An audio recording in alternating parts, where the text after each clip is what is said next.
Hi friends, welcome to my channel. ಇವತ್ತು ಒಂದು damage ಸೀರೆ ಅಂದರೆ ಇಲಿ ಕಚ್ಬಿಟ್ಟಿದೆ ಅಂದ್ಬಿಟ್ಟು ಒಂದು ಸೀರೆ ತಂದ್ಕೊಟ್ಟಿದ್ರು ಫ್ರೆಂಡ್ಸ್. ಎಂಬ್ರಾಯ್ಡಿಂಗ್ ಏನಾದರೂ ಫ್ಲವರ್ ಏನಾದರೂ ಕೂರಿಸ್ಕೊಡು ಅಂತ ನೋಡಿ, ಈ ಥರ ಆಗ್ಬಿಟ್ಟಿದೆ. ಸೀರೆ ಚೆನ್ನಾಗಿದೆ, ಎಂಬ್ರಾಯ್ಡಿಂಗ್ ಸೀರೆನೇ, ಅದು ಬಂದ್ಬಿಟ್ಟು ಇಲಿ ಕಚ್ಬಿಟ್ಟಿದೆ. ಕೆಳಗಡೆ ಬಾರ್ಡರ್ ಮೇಲೆ ಮತ್ತು ಅದ್ರ ಮೇಲ್ಗಡೆ ಜಾಸ್ತಿ ಕಚ್ಬಿಟ್ಟಿದೆ ನೋಡಿ, ಈ ಥರ. ಇವಾಗ ಇದಕ್ಕೆ ಒಂದು ಬಟ್ಟೆ ಪೀಸ್ ಕೊಟ್ಟು ನಾನು ಅಟ್ಯಾಚ್ ಮಾಡಿ ಎಂಬ್ರಾಯ್ಡಿಂಗ್ ಮಾಡಬೇಕು. ಡೈರೆಕ್ಟಾಗಿ ಮಾಡೋಕ್ಕಾಗಲ್ಲ, ಯಾಕೆಂದರೆ ಇದು ಸೀರೆ ತೆಳ್ಳಗಿದೆ. ಯಾವ ಸೀರೆ ಆದರೂ ಕೆಳಗಡೆ ಬಟ್ಟೆ ಕೊಡಲೇಬೇಕು, ಅದು ಸಪೋರ್ಟ್ಗೆ. ಯಾಕೆಂದರೆ ಅರ್ಧೋಗಿರುತ್ತಲ್ಲ, ಅದನ್ನು ಕವರ್ ಮಾಡಬೇಕು ಅಂದರೆ ನಾವು ಈ ಥರ ಬಟ್ಟೆ ಪೀಸ್ ಅಟ್ಯಾಚ್ ಮಾಡಿಕೊಂಡೆ ಸ್ಟಿಚಿಂಗ್ ಮಾಡ್ಕೋಬೇಕಾಗುತ್ತೆ. ಇಲ್ಲ ಅಂದರೆ ಹಂಗೆ ಡೈರೆಕ್ಟಾಗಿ ಮಾಡೋಕ್ಕಾಗಲ್ಲ ಇದು, ಯಾಕೆಂದರೆ ಈ ಅರ್ಧೋಗಿರೋದು ಕವರ್ ಮಾಡಬೇಕಲ್ವ. ನಾವು ಡೈರೆಕ್ಟಾಗಿ ಹಾಕ್ದಾಗ ಏನಾಗ್ತದೆ, ಇದನ್ನು ಬಟ್ಟೆ ಪಿಂಚ್ಕೊಳ್ಳುತ್ತೆ ಹೊರತು ಕವರ್ ಆಗೋಲ್ಲ. ಅದಕ್ಕೋಸ್ಕರ ಈ ಥರ ಎಕ್ಸ್ಟ್ರಾ ಬಟ್ಟೆನ ಅದಕ್ಕೆ ಮ್ಯಾಚಿಂಗ್ ಆಗಿರೋ ಬಟ್ಟೆನ ಕೊಟ್ಬಿಟ್ಟು ಸುತ್ತ ಸ್ಟಿಚ್ ಮಾಡಿಕೊಂಡು ಅದು ಅರ್ಧೋಗಿರೋ ಹತ್ರನೂ ರಫ್ ಮಾಡ್ಕೋಬೇಕು. ಏಕೆಂದರೆ ನಾವು ಎಂಬ್ರಾಯ್ಡಿಂಗ್ ಹಾಕಿದಾಗ ಅದು ಡಿಸೈನ್ ಹೆಂಗಿಂಗೋ ಇರುತ್ತಲ್ವ, ಅದು ಕವರ್ ಆಗಬೇಕು ಅಂದರೆ ಅಲ್ಲೆಲ್ಲ ಸ್ವಲ್ಪ ರಫ್ ಮಾಡ್ಕೊಂಬಿಡ್ಬೇಕು. ಕೆಳಗಡೆ ಬಟ್ಟೆ ಪೀಸ್ಗೂ ಈ ಮೇಲ್ಗಡೆ ಓಪನ್ ಆಗಿ ಅರ್ಧೋಗಿರುತ್ತಲ್ಲ ಅಲ್ಲಿಗೂ. ಆವಾಗ ಏನಾಗುತ್ತೆ, ನೀಟಾಗಿ ಅಟ್ಯಾಚ್ ಆಗುತ್ತೆ. ಆವಾಗ ನಮಗೆ ಎಂಬ್ರಾಯ್ಡಿಂಗ್ ಅದು ನೀಟಾಗಿ ಕೂತ್ಕೊಳ್ಳುತ್ತೆ. ಇಲ್ಲ ಅಂದರೆ ಏನಾಗುತ್ತೆ, ಮತ್ತೆ ಇದು ಟೆನ್ಷನ್ ಎಲ್ಲ ಸಿಗಾಕೊಳ್ಳೋದು. ಅದು ಎಂಬ್ರಾಯ್ಡಿಂಗ್ ಏನಾಗುತ್ತೆ, ಹಿಂದೆ ಮುಂದೆ ಜಂಪ್ ಆಗೋದ್ರಿಂದ ಅದು ಸ್ಟಿಚಿಂಗ್ ಏನಾರು ಹಾಕಿಲ್ಲ ಅಂದರೆ ಅದು ಓಲ್ಗೆಲ್ಲ ಹೋಗಿ ಸಿಗಾಕೊಂಡ್ಬಿಡುತ್ತೆ. ನಾವು ಸ್ಟಿಚ್ ಮಾಡಿಲ್ಲ ಅಂದರೆ ಓಲ್ ಇರುತ್ತಲ್ಲ ಅರ್ಧೋಗಿರೋದು, ಕೆಳಗಡೆ ಬಟ್ಟೆ ಅಟ್ಯಾಚ್ ಮಾಡಿರ್ತೀವಲ್ಲ, ಅದಕ್ಕೆ ಹೋಗಿ ಸಿಗಾಕೊಂಡ್ಬಿಟ್ಟು ಎಷ್ಟೋ ಸಲ ಮಿಷಿನ್ ಸ್ಟಕ್ ಆಗೋ ಥರ ಆಗ್ಬಿಟ್ಟಿತ್ತು. ಅದಕ್ಕೆ ನಾನು ಫಸ್ಟ್ಗೆ ನೋಡಿ, ಇವಾಗ ನೋಡಿ ಅಲ್ಲೆಲ್ಲ ನೋಡಿಕೊಂಡು ಅದನ್ನು ರಫ್ ಮಾಡ್ಕೊಂಬಿಡ್ಬೇಕು. ಆವಾಗಲೇ ನಮಗೆ ಎಂಬ್ರಾಯ್ಡಿಂಗ್ ಹಾಕೋಕ್ಕೆ ನೀಟಾಗಿ ಬರುತ್ತೆ, ಫಿನಿಶಿಂಗ್ ಇರುತ್ತೆ. ಇಲ್ಲ ಅಂದರೆ ಏನಾಗ್ಬಿಡುತ್ತೆ, ಹಂಗೆ ಈ ಥರ ಇವಾಗ ಹಾಕ್ತಾಯಿದ್ದೀನಲ್ಲ, ಈ ಥರ ಸುತ್ತ ಸ್ಟಿಚ್ ಹಾಕ್ಕೋಬೇಕು. ಅರ್ಧೋಗಿರುತ್ತಲ್ಲ ಕರೆಕ್ಟಾಗಲ್ಲಿ ಕೆಳಗಡೆ ಬಟ್ಟೆಗೆ ಅದಕ್ಕೆ ಅಟ್ಯಾಚ್ ಮಾಡಿ ಹಾಕಿದ್ರೆ ಅದ್ರ ಮೇಲೆ ನಾವು ಎಂಬ್ರಾಯ್ಡಿಂಗ್ ಕೂರಿಸಿದ್ರೆ ಅದೇನು ಕಾಣಿಸಲ್ಲ. ಆದರೆ ಆ ಥರ ಕೂರಿಸ್ಬೇಕು. ನಾವು ಈ ಟೆನ್ಷನ್ ಏನಾಗುತ್ತೆ, ಜಂಪ್ ಆಗುತ್ತೆ ಆ ಕಡೆ ಈ ಕಡೆಗೆಲ್ಲ, ಡಿಸೈನ್ ಹೇಗಿರುತ್ತೆ ಹಾಗೆ. ಆವಾಗ ಅದು ಆ ಥರ ಆದಾಗ ಅದು ಸಿಗಾಕೊಂಡ್ಬಿಡುತ್ತೆ. ಅದಕ್ಕೋಸ್ಕರ ಅದನ್ನ ಚೆನ್ನಾಗಿ ರಫ್ ಮಾಡ್ಕೊಂಬಿಟ್ರೆ ನೀಟಾಗಿ ಬರುತ್ತೆ. ಈ ಥರ ರಫ್ ಮಾಡ್ಕೊಂಡಾದ್ಮೇಲೆ ಇದು ಕೆಳಗಡೆಗೆ ನಾವು ಒಂದು ಬಟ್ಟೆ ಪೀಸ್ನ ಅಟ್ಯಾಚ್ ಮಾಡ್ಕೋಬೇಕು. ಯಾಕೆಂದರೆ ಇದು ಫ್ರೇಮ್ ದೊಡ್ಡದಿರುತ್ತೆ, ನಮಗೆ ಇಲ್ಲಿ ಡಿಸೈನ್ ಬರಬೇಕು ಅಂದರೆ ಕೆಳಗಡೆ ಬಟ್ಟೆ ಅಟ್ಯಾಚ್ ಆಗಬೇಕು. ಡೈರೆಕ್ಟಾಗಿ ಮಾಡೋಕ್ಕಾಗಲ್ಲ, ಫ್ರೇಮ್ಗೆ ಕರೆಕ್ಟಾಗಿ ಕೂರಿಸ್ಬೇಕಲ್ಲ. ಅದಕ್ಕೆ ಅದನ್ನು ಅಟ್ಯಾಚ್ ಮಾಡ್ಕೊಂಬಿಟ್ಟು ನಾವು ಡಿಸೈನಲ್ಲಿ ಹಾಕಿದ್ಮೇಲೆ ಈ ಬಟ್ಟೆ ತೆಗೆದು ಬಿಡಬೇಕು. ಆ ಥರ ಏನಿಲ್ಲ. ಆ ಥರ ಇದೊಂದು ಪೀಸ್ನ ಜಾಯಿಂಟ್ ಮಾಡ್ಕೊಂಡು ಕೆಳಗಡೆ ಈ ಥರ ಅಟ್ಯಾಚ್ ಮಾಡ್ಕೋಬೇಕು. ನಮ್ಗೆ ಎಷ್ಟಕ್ಕೆ ಬೇಕು, ನಮ್ಮ ಫ್ರೇಮ್ಗೆ ಹಾಕ್ಬೇಕಲ್ವ ಡಿಸೈನ್ಗೆ, ಅಷ್ಟಕ್ಕೆ ಕೂರಿಸ್ಕೋಬೇಕು. ಒಂದು ಸ್ಟಿಚ್ ಹಾಕ್ಕೊಂಡ್ರೆ ಸಾಕು. ಒಂದು ಸ್ಟಿಚ್ ಹಾಕಿದ್ರೆ ಆಮೇಲೆ ಎಂಬ್ರಾಯ್ಡಿಂಗ್ ಆದಮೇಲೆ ಅದು ತೆಗೆದುಬಿಟ್ರೆ ಆಗುತ್ತೆ ಅಷ್ಟೇ. ಇದು ಸುಮ್ಮನೆ ಸಪೋರ್ಟ್ಗೆ ಅಷ್ಟೇ. ಫ್ರೇಮ್ ದೊಡ್ಡದಿರುತ್ತಲ್ವ, ಚಿಕ್ಕದಕ್ಕೆ ಸಾಲಲ್ಲ, ಅದು ದೊಡ್ಡದೇ ಬೇಕು ಫ್ರೇಮು. ಎರಡು ಹತ್ರ ಹೋಗಿದೆ, ಕೆಳಗಡೆ ಮತ್ತು ಮೇಲ್ಗಡೆ ಎರಡಕ್ಕೂ ಕೂರಿಸ್ಬೇಕು.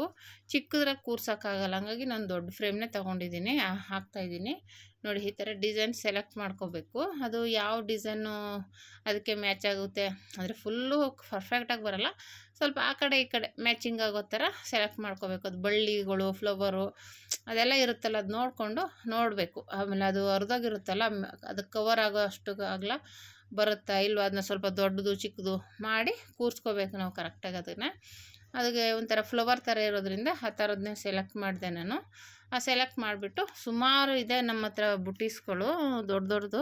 ಅದರಲ್ಲಿ ಇದಕ್ಕೆ ಫ್ಲವರ್ ಡಿಸೈನು ಇಲ್ಲಿ ಸೀರೆ ಮೇಲೆ ಇರುವಂಥದ್ದಕ್ಕೆ ಇರಲಿ ಅಂತ ಹೇಳ್ಬಿಟ್ಟು ನಾನು ಸೆಲೆಕ್ಟ್ ಮಾಡ್ತಾಯಿದ್ದೀನಿ. ನಮ್ಮ ಹುಡುಗಿ ಅದು ಮ್ಯಾಚ್ ಆಗುತ್ತೆ, ಇದು ಮ್ಯಾಚ್ ಆಗುತ್ತೆ ಅಂತ ಹೇಳ್ತಾಯಿದ್ಲು. ಅದಕ್ಕೆ ನೋಡಿದ್ವಿ, ಒಂದೊಂದನ್ನೇ ಓಪನ್ ಮಾಡಿ ಯಾವ್ದು ಮ್ಯಾಚ್ ಆಗ್ಬೋದು ಅದಕ್ಕೆ. ಫ್ಲವರು ಮತ್ತು ಬಳ್ಳಿಗಳ ಥರ ಎಲೆಗಳ ಥರ ಇದೆಯಲ್ಲ, ಅದು ನೋಡ್ಕೊಂಡು ಒಂದು ಸೆಲೆಕ್ಟ್ ಮಾಡಿದ್ವಿ. ಸೆಲೆಕ್ಟ್ ಮಾಡಿಬಿಟ್ಟು ನಾವು ಏನದು ಅರ್ಧೋಗಿರುತ್ತೆ ಅಲ್ಲಿ ಕರೆಕ್ಟಾಗಿ ಬರಬೇಕದು. ಆವಾಗ ಅದನ್ನು ನೋಡ್ಕೋಬೇಕು, ಕೆಳಗಡೆ ಮೇಲೆ ಆ ಕಡೆ ಈ ಕಡೆಗೆಲ್ಲ ನೋಡ್ಕೋಬೇಕು.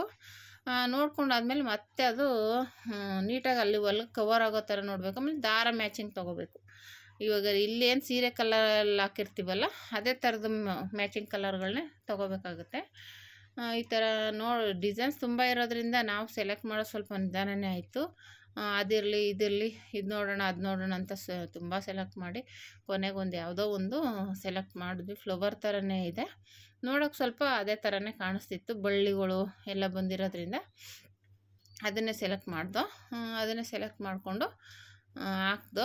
ಅದು ತುಂಬ ಚೆನ್ನಾಗಿ ಬಂತು. ಆಮೇಲೆ ನೋಡಿದ್ರೆ ನಾವು ಎಂಬ್ರಾಯ್ಡಿಂಗ್ ಮಾಡಿದ್ದೀವಿ ಅಂತಲೇ ಗೊತ್ತಾಗಲ್ಲ, ಆ ಥರ ಕಾಣಿಸುತ್ತೆ. ಇವಾಗ ಇದನ್ನು ನೋಡಿಕೊಂಡು ನಾವು ಕರೆಕ್ಟಾಗಿ ಅಡ್ಜಸ್ಟ್ ಮಾಡ್ಕೋಬೇಕು. ಅದು ಎಷ್ಟು ಅಗಲ ಹೋಗಿದೆ ಬಟ್ಟೆ ಅಷ್ಟರೊಳಗಡೆ ಫುಲ್ಲು ಕವರ್ ಆಗಬೇಕದು, ಈಚೆಗೂ ಸ್ವಲ್ಪ ಬರಬೇಕು.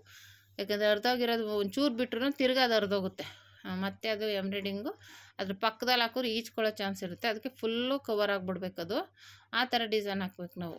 ಅದು ಒಂಚೂರು ಗ್ಯಾಪ್ ಬಿಟ್ಟು ಇರ್ದೇನೆ ಹೋದಂಗೆ ನೋಡ್ಕೊತಾ ಇದ್ದೀನಿ ನಾನು. ಆ ಕಡೆಗೆ ಅಡ್ಜಸ್ಟ್ ಮಾಡಿ ಎಲ್ಲಿವರೆಗೂ ಬರುತ್ತೆ ಡಿಸೈನು, ಕೆಳಗಡೆ ಮೇಲೆ ಆ ಕಡೆ ಈ ಕಡೆ ಎಲ್ಲ ಡಿಸೈನ್ ಕರೆಕ್ಟಾಗಿದೆಯಾ ಅಂತ. ಇವಾಗ ಅಕಸ್ಮಾತು ಹಂಗೇನಾರು ಆಗಿಲ್ಲ ಅಂದರೆ ದೊಡ್ಡದು ಮಾಡ್ಕೋಬೇಕು. ಅದು ದೊಡ್ಡದು ಮಾಡೋಕ್ಕಾಗಲ್ಲ ಅಂದರೆ ಅದು ಇನ್ನೊಂದು ಫ್ಲವರ್ ಕೂರಿಸೋದು, ಒಂದು ಫ್ಲವರ್ ಪಕ್ಕ ಇನ್ನೊಂದು ಕೂರಿಸಿದ್ರೆ ಫುಲ್ ಕವರ್ ಆಗುತ್ತೆ.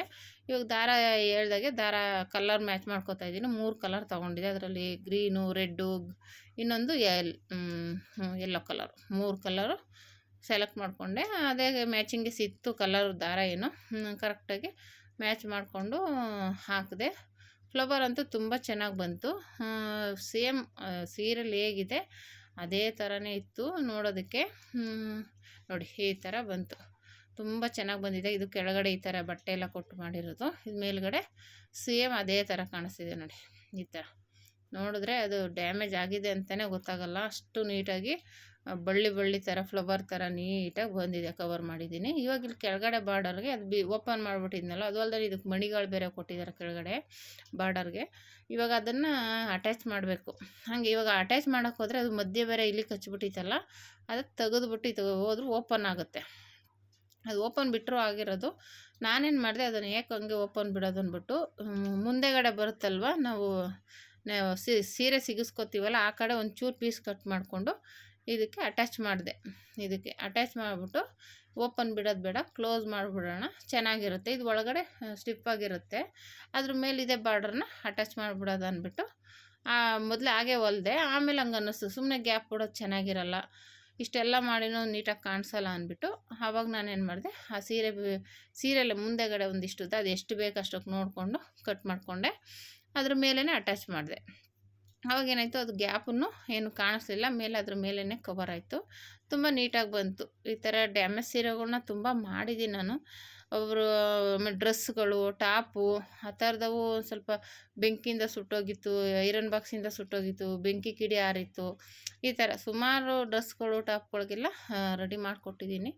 ಎಲ್ಲ ಅಷ್ಟೇ ತುಂಬ ಚೆನ್ನಾಗಿ ಕಾಣಿಸ್ತಾ ಇತ್ತು. ಅದು ಡ್ಯಾಮೇಜ್ ಆಗಿದೆ ಅಂತಲೇ ಇಲ್ಲ, ಒಂದು ಗೌನ್ಗೂ ಮಾಡಿಕೊಟ್ಟಿದ್ದೆ, ಒಂದೇ ಒಂದು ಸ್ವಲ್ಪ ಅದು ಬೆಂಕಿ ಕಿಡಿ ಬಿದ್ದುಬಿಟ್ಟು ಇದಾಗಿತ್ತು. ಒಂದು ದೊಡ್ಡ ಫ್ಲವರ್ ಕೂರಿಸಿದ್ದೆ, ಒಂದು ಚೂರು ಕಾಣಿಸ್ತಾ ಇಲ್ಲ, ಅಷ್ಟು ನೀಟಾಗಿ ಮಾಡಿಕೊಟ್ಟಿರೋದು. ಸಾವಿರಾರು ರೂಪಾಯಿ ಡ್ರೆಸ್ಸು ಹಾಳಾಗ್ಬಿಡುತ್ತೆ ಅಂತ ಅವರು ಏನಾದರೂ ಮಾಡಿ ಒಟ್ಟಿನಲ್ಲಿ ಅದು ಕಾಣಿಸ್ತಿದ್ದಂಗೆ ಮಾಡಿಕೊಡಿ ಹೊಸ ಡ್ರೆಸ್ಸು ಅಂತ ಹೇಳ್ಬಿಟ್ಟು ತೊಗೊಬಂದಿದ್ರು. ಅದು ಮಾಡಿಕೊಟ್ಟಿದ್ದೆ, ತುಂಬ ಚೆನ್ನಾಗಿ ಬಂದಿತ್ತು ನೋಡಿ. ಇದನ್ನು ಅದೇ ರೀತಿ ಕವರ್ ಮಾಡಿದೆ, ಒಂಚೂರು ಗ್ಯಾಪ್ ಬರಬಾರ್ದು ಅಂತ ಹೇಳ್ಬಿಟ್ಟು ನೀಟಾಗಿ ಸ್ಟಿಚ್ಚಿಂಗ್ ಮಾಡಿ, ಅದು ನಾನು ಹೇಳ್ದಾಗೆ ಪೀಸ್ ತೊಗೊಂಡು ಮಧ್ಯದಲ್ಲಿ ಇಲ್ಲಿ ಎಲ್ಲ ಸ್ಟಿಚ್ಚಿಂಗ್ ಮಾಡಿ ನೀಟಾಗಿ ಕವರ್ ಮಾಡಿದೆ. ಈ ಥರ ನೀಟಾಗಿ ಸ್ಟಿಚ್ ಮಾಡ್ಕೊಂಬಿಟ್ರೆ ಇವಾಗ ಇದು ನೋಡಿದ್ರೆ ನೀವು ಅದು ಡ್ಯಾಮೇಜ್ ಆಗಿದೆ ಅಂತಲೇ ಗೊತ್ತಾಗಲ್ಲ. ಆಮೇಲೆ ಎಕ್ಸ್ಟ್ರಾ ನಾವು ಮಾಡಿದ್ದೀವಿ ಅಂತಲೂ ಗೊತ್ತಾಗಲ್ಲ, ಸೀರೆಯಲ್ಲೇ ಬಂದಿರೋ ಡಿಸೈನ್ ಏನೋ ಇದು ಅನ್ನೋ ಥರ ಇರುತ್ತೆ. ಒಂದಷ್ಟು ಸೀರೆಗಳಿಗೆ ಇದೊಂದು ನೋಡಿ, ಸುಮ್ಮನೆ ಇವಾಗ ಅಷ್ಟೊಂದು ಚೆನ್ನಾಗಿದೆ ಸೀರೆ, ಒಂದೆರಡು ಹತ್ರ ಹಿಂಗೆ ಹೋಗಿರೋದ್ರಿಂದ ಬಿಸಾಕಬೇಕಲ್ಲ, ಅಷ್ಟು ಚೆನ್ನಾಗಿದೆ ಸೀರೆ ಅಂತ ಬೇಜಾರಾಗುತ್ತೆ ಎಂಥವ್ರಿಗೂ. ಇವಾಗ ಒಂದು ಟಾಪ್ ತೊಗೊಂಡ್ರು ಅಷ್ಟೇ, ಟಾಪ್ ಏನಾದರೂ ಒಂಚೂರು ಹೋಗಿತ್ತು ಅಂದರೆ ಅಯ್ಯೋ ಅಷ್ಟೊಂದು ದುಡ್ಡು ಕೊಡ್ತಾಯಿದ್ವಿ ಅನ್ಯಾಯವಾಗಿ ಹೋಗಿದೆಯಲ್ಲ ಅನಿಸ್ಬಿಡುತ್ತೆ. ಈ ಥರ ನಾವು ಟಾಪ್ಗೂ ಹಾಕ್ತೀವಿ, ಟಾಪು, ಟಿ ಶರ್ಟ್ಸು, ಈ ಥರ ಸೀರೆಗೆ ಎಲ್ಲ ಪ್ರತಿಯೊಂದಕ್ಕೂ ಹಾಕ್ತೀವಿ.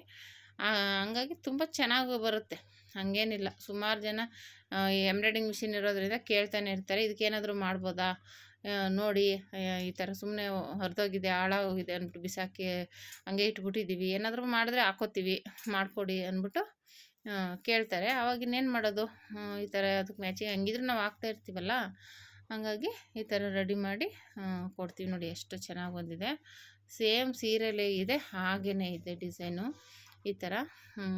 Thank you for watching friends.